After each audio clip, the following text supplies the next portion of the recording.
I haven't done a journal club video in quite some time, and given the recent discussion in our community, I'm going to offer it not to make a point about alcohol and rape. I really just want to introduce the language of academic discourse on the topic of sexual violence prevention. This paper focuses exclusively on ways that counseling and education on binge drinking among women in a college setting can address a strong link between repeated binge drinking behaviors and the risk of sexual victimization. Please note, the views expressed, whether I agree with them or not, are not my own. This is a paper published in 2009 in Substance Use and Misuse. The authors are Drs. Maria Testa and Jennifer Livingston, both of them research scientists at the University at Buffalo in New York State. I encourage you to read the full text, link in the description, and offer your comments below. Here are a few select excerpts from that paper. Alcohol consumption has long been considered as increasing vulnerability to sexual victimization, with numerous studies documenting a positive association between women's alcohol use and their experiences of sexual victimization, at both the global and the event level. Research shows that sexually victimized women tend to drink more than women without a history of victimization.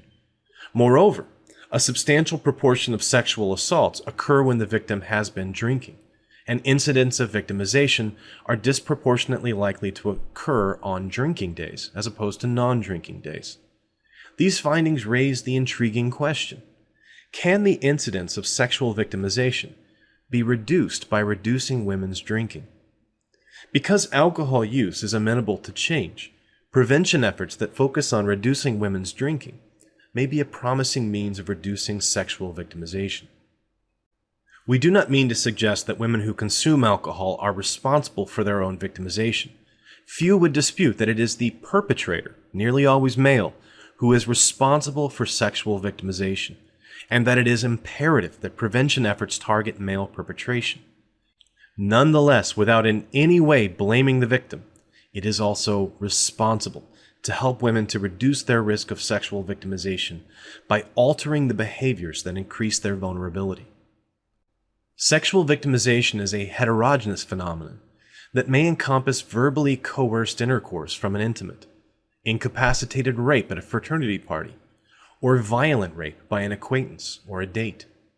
The tactics used in these experiences are different: verbal, substances, force, as are the contexts and the perpetrators. It is plausible that factors that increase vulnerability to one type of experience do not necessarily increase vulnerability to another type.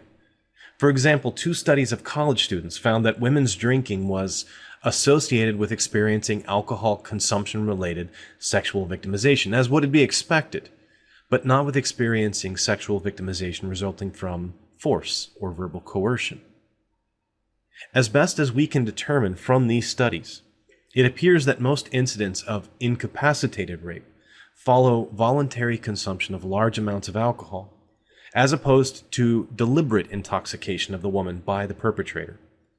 Date rape drugs appear to play a role in only a very small proportion of incidents of incapacitated rape.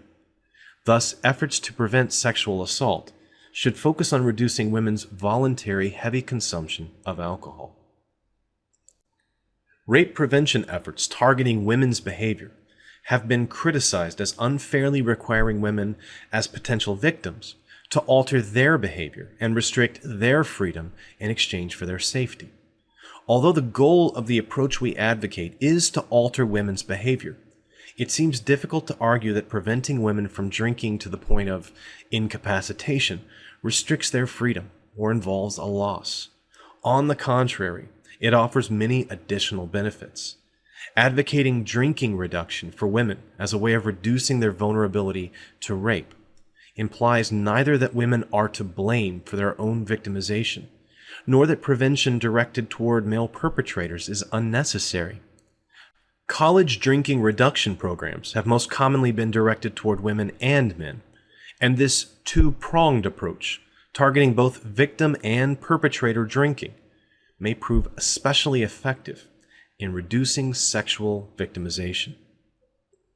I look forward to your comments. Thanks for watching.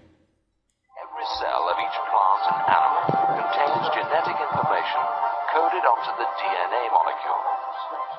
The model